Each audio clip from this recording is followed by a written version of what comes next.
আল্লাহর রাসূল বলেছেন, বনি ইসরাইলে এক লোক ছিল, ওয়াকিআতু বনি ইসরাইল, এই শিরোনামে বুখারী শরীফে যে ঘটনাগুলো বর্ণিত আছে তার ভিতরে একটা হলো কাফন চোরের ঘটনা। যে এ কাফন চুরি করছে, সারা জীবন ভালো কাজ একটাও করেনি, কিন্তু তার মৃত্যুর আগে তার হৃদয়ে তাকওয়াল্লাহ দেখা দিল। সে মরার আগ দিয়ে তার সন্তানদেরকে ডাইকে বলে, সন্তানেরা সারা জীবন গুনাহ করছি কিন্তু আল্লাহরে বড় ভয় পাই, না জানি আমার সাথে আমার রবের মুআমালা কি হবে, রবের সামনে দাঁড়াবার ক্ষমতাই আমার নেই। সুতরাং সন্তানেরা, আমি মরে গেলে আমার লাশটাকে কবরে রাখবা না, আমার লাশের সাথে এমন একটা আচরণ করবা আমারে কেউ যেন খুঁজে না পায়। কেমনি?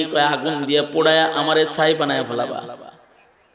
আমি ছাই হয়ে গেলে আগুনে পোড়া এই ছাইগুলোকে দুই ভাগ করে অর্ধেক বাতাসে উড়ায় দিবা, অর্ধেক পানিতে ভাসায় দিবা।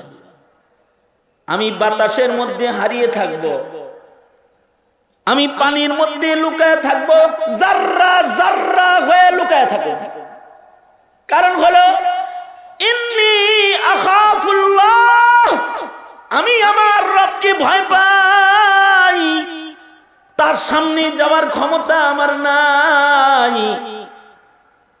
সন্তানরা সত্য সত্যই তার লাশ আগুন দিয়ে পোড়ায় ফেলাইছে, ছাইগুলাকে অর্ধেক বাতাসে উড়ায় দিছে, অর্ধেক পানিতে ভাসায় দিছে। লোকটা আসলে জাহিলুত তাকদীর না জাহিলুত তাকদীর। হযরত হাকিমুল উম্মত থানভী বলে হলো জাহিলুত তাকদীর, জ্ঞান কম,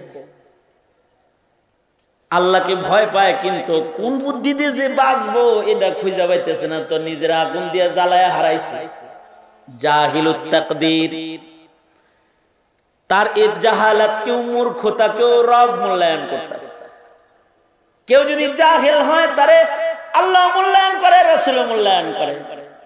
মূর্খ লোক আইসা নবীর দরবারে দাঁড়ায় পেশাব করে দিছে, মসজিদের ভিতরে পেশাব করে দিছে, নবীর আগে না, কারণ জানে নবীজি এটা মূর্খ। আল্লাহর আচরণ মূর্খ বান্দার সাথে নরম। জাহিলুত তাকদীর, আল্লাহ যে তারে বাইর করব, এভাবে বাইর করে ফেলবো, এই ধারণা, এই ইলম ওই পর্যন্ত মাথা যায় এই সারে নাই, নিজেকে বাতাসে পানিতে গোপন করে ফেলেছে। আপনারা সকলে মিলে ইমানি বুঝ নিয়া মুখে আওয়াজ সহ একটা কথা বলবেন, সেটা হলো, বলুন তো পানি বাতাস এরা কার গোলাম? পানিতে লুকাইছে, বাতাসে লুকাইছে। আল্লাহ পাক বাতাসকে বললেন, এই বাতাস, তোর ভিতরে একজন পালাইছে, বাইর কর। বাতাসে বাইর করে লাইছে। পানিকে বললেন, এই পানি, তোর ভেতরে আমার এক গোলাম লুকাইছে, তাকে বাইর কর। বান্দা যখন অস্তিত্বে চলে এসেছে, আল্লাহ বলে, কি এইগুলা করছিলি কেন? বান্দা কেঁদে দিয়ে বলে, আপনারে ডরাই লেগে করছি। কি লেগে করছি এটা তো আপনি জানেন। ওগো আল্লাহ, আপনার সামনে দাঁড়াইবার মতো হিম্মত আমি কমজোর গোলামের নাই, আমি কেমনে দাঁড়াবো আপনার সামনে? এজন্য আপনার কাছ থেকে আমি নিজেকে আড়াল করার জন্য এগুলো করছি। রব্বে কারীম এই কাফন চোরের তাকওয়া কেউ মূল্যায়ন করেছেন। সরওয়ারে দু আলম নবী বলেন, তার তাকওয়ার মূল্যায়ন করে আল্লাহ তাআলা ফেরেশতাদের বললেন, ও আমারে ডরাইছে, ওরে আর আযাব দিও না, আমি ওরে মাফ করে দিছি। এইজন্য আল্লাহ বলেন, তুমি যে আমারে ভয় পাও এটা প্রকাশ করো। ইত্তাকুল্লাহ, ভয় করো একমাত্র একজনকে। কাকে? জোরে বলেন। অন্যত্র আল্লাহ বলে, হাক্কা তুকাতি, ভয় করার মতো ভয় করো। ভয় করার মতো ভয় করলে কামিল মুসলিম হবে, ছোট গুনাহ করবে না। হাক্কা তুকাতি কোনটা? হাক্কা তুকাতি বুঝাইতে গিয়ে মোহাম্মদ থানভী যে দৃষ্টান্তগুলো আনেন জাস্টিস তাকি উসমানী ও ওনার খুতবাতের ভেতরে এগুলো আনছেন, সেটা হলো হযরত উমর মরুভূমির উপর দিয়ে যাইতেছেন, দেখে এক ছাগল চড়াইন না, রাখাল ছাগল রাখে, ওনার খিদা লাগছে, উনি রাখালকে বললেন, রাখাল একটা দুধওয়ালা ছাগল আমার কাছে বিচাল। কেন কিসে? খিদা লাগছে, দুধ খাবো। আমি ছাগলটা কিনি, আমার জন্য দুধ খাওয়া হালাল হয়ে যাবে, আমার কাছে বিচ্ছে ফেলা। রাখাল বলে, ইস, নিজে হালাল দুধ খাইবার লেগে আর একজনকে হারাম কাম করতে কোন, ছাগল বেচমু, এগুলোর মালিক কি আমি নাকি? আমি তো রাখালে না, এগুলো আমানত না, আমানত খেয়ানত করন যায়। আমানতের খেয়ানত করতে না পারাটা রাখালের ইমানদারির দলিল। নবীজি হাদিসে বলেছেন, লা ঈমানা লিমান লা আমানাতা লাহু, যার আমানতদারি নাই তার ঈমান নাই, আর যার ভেতরে আমানতদারি আছে তার ঈমান আছে। আমানতদারি যত বড়, ঈমান তার তত বড়। যে আমানতদার যত বড়, তার ঈমান তত বড়, ঈমান তত মজবুত। আমানতদারির সাথে ঈমানের এক জটিল সম্পর্ক। আমানতদারি, রাখাল বলে, এগুলো আমি আমানতের ছাগল লয়ে মাঠে আসছি, বেচতে পারবো না। হযরত ওমর তার ঈমান দেখে এবার তাকওয়া টেস্ট করতেছেন, কি দরজার ভয় সে তার রবকে করে। হযরত ওমর রাখালকে বললেন, অসুবিধা কি? গোপনেই তো চালাইবা, মালিক আর দেখবো নাকি? মালিক যদি ছাগলের পাল বাড়ি দেওয়ার পরে তোমায় জিজ্ঞাসা করে আর একটা কোথায়, বইলা দিবা বাগে খায় লাইছে। এখানে তো আর তোমার মনিব নাই যে তুমি ছাগল বেচছো, এটা দেখবো, এটা মরুভূমি, ধুধু প্রান্তর, ছাগলটা বিক্রি করলে কেউ দেখবে না, মনিব জিগাইলে বলবা যে বাগে খাইছে। এই কথা বলতেই রাখালের তাকওয়া আল্লাহ প্রকাশ করে দিল। রাখাল গরম হয়ে গেছে, চেহারার রং পাল্টায় গেছে। হযরত উমরের দিকে লক্ষ্য করে রাখাল বলতেছে, ইয়া হাদা ফাআইনাল্লাহ, এই মরুভূমিতে ছাগল বেচলে আমার মনিব দেখবে না তা বুঝলাম, কিন্তু এখানে আমার মনিব নেই, তাই বলে কি আমার আসল একজন মনিব আছে, তিনি হলেন আল্লাহ। দুনিয়ার মনিবের চোখ ফাঁকি দিলাম। এই লোক বলো না, আমি আমার মাওলার চোখ কেমন করে ফাঁকি দেব? যদি কারোর হৃদয়ে এমনটি ভয় জায়গা হয়, তো গোপনের গুনাহ তার বন্ধ হয়ে যায়। সে অন্ধকার ঘরেও গুনাহ করতে পারে না, মরুভূমিতেও গুনাহ করতে পারে না, একাকিত্বের গুনাহ তাকে গ্রাস করে না। তার একাকিত্বও হয় বন্দিগির, কারণ তার হৃদয়ে আছে যেখানে কেউ নাই সেখানেও একজন আছে, তিনি কে? যেখানে কারোর দৃষ্টি পড়ে না সেখানেও একজন দেখেন, তিনি কে? জোরে আওয়াজ করে বলেন। যে আওয়াজ কেউ শুনে না সে আওয়াজটাও একজন শুনেন, তিনি কে? পৃথিবীর ওই জায়গায় যেখানে কারোর দূত বিদ্যমান থাকে না, কারোর খবরদারি সেখানে চলে না, এমনকি ফিরিস্তার খবরদারিও যেখানে চলে না, ইয়ালামু বিজাতিস সুদূর, হৃদয়ে গভীরে লুকিয়ে থাকা সুপ্ত কথাগুলো একজন জানেন।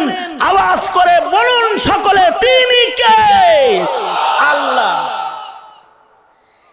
এই যে আল্লাহ পাকের ভয়, এটা প্রকাশ পাইতেই তো। কয় বেলা প্রকাশ করেছো তুমি রবের ভয়? তোমার কয় বেলা প্রকাশ পেয়েছে তুমি আল্লাহকে ভয় করো? তোমার মোবাইলটা তোমার পকেটে আছে, কয়বার প্রকাশ করেছো যে তুমি আল্লাহকে ভয় করো? তোমার জীবনের কথোপকথন কয়বার প্রকাশ করেছো তুমি আল্লাহকে ভয় করো? নিজেকে নিজে একটু জিজ্ঞাসা করো যে তোমার ভেতরে তাকওয়া আল্লাহ আছে কি না।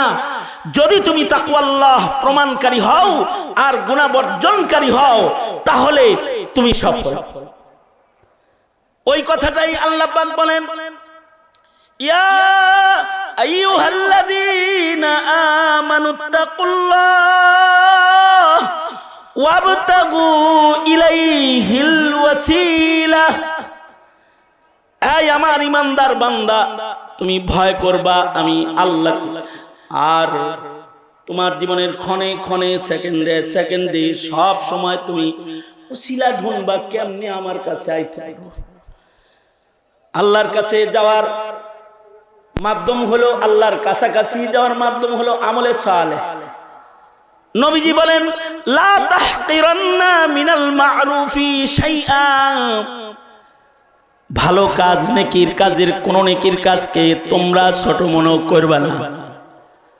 হতে পারে তোমার জিন্দেগীর বড় বড় নেকিগুলা রবের পছন্দ হয় না, কিন্তু ছোট্ট নেকটাই রব ভালো করে পছন্দ করে আলাইছে। তুমি কুকুরকে পানি খাইয়েছিলে, জানি মহিলা কুকুররে পানি খাওয়ায়া আল্লাহর দৃষ্টি নিয়ে নিছে। তুমি যদি কুকুররাও পানি পান করানোর মৌকা পাও তো করাইবা, কারণ এটার ওসিলায় মহান আল্লাহ মাফ করে। তুমি যদি একটা পিপিলিকার পরেও রহম করার সুযোগ পেয়ে যাও তো ওই রহমটাও করে ফেলাইবা। হতে পারে এইটা তোমার রব পছন্দ করছে, ওইটাই বলছে এইটা তোরে মাফ করলাম, বাহানা রহমতি হক বাহানা আমি জুয়াদ। তুমি একটা অন্ধ মানুষকে রাস্তা পার করে দিয়েছিলে আদরে যতনে। হতে পারে তোমার জিন্দেগীর সেজদা আল্লাহর পছন্দ হয় নাই, তোমার রোজা আল্লাহর পছন্দ হয় নাই, কিন্তু তুমি একটা আন্ধা লোকরে যে হাত ধরে তার গন্তব্যে পৌঁছে দিয়েছিলে, তোমার এইটা এমন পছন্দ রবের হইছে। হতেও পারে, বলতেও পারে তিনি এই আমার একটা চোখ সারা গোলামের হাতে ধইরা রাস্তা পার করে দিছিলি, আজকে তোর পুলসিরাত পার হওয়ার সময় আমার তোর ওই আমলের কথাটা স্মরণ হইছে। বান্দা, আমার বান্দার হাত ধরে রাস্তা পার করেছি, আজ আমি আল্লাহ তোর হাতটা ধরেছি, নিরাপদে পুলসিরাতের উপরে হাত থাক, আমি ধরে তোকে দোজখ পার করে আমার জান্নাতের দরজায় এটার ওসিলায় তোরে পৌঁছায়া দিলাম। হতে পারে তুমি কোনো বন্ধুর সাথে, কোনো ভাইয়ের সাথে মুস্কি হেসে কথা বলেছ।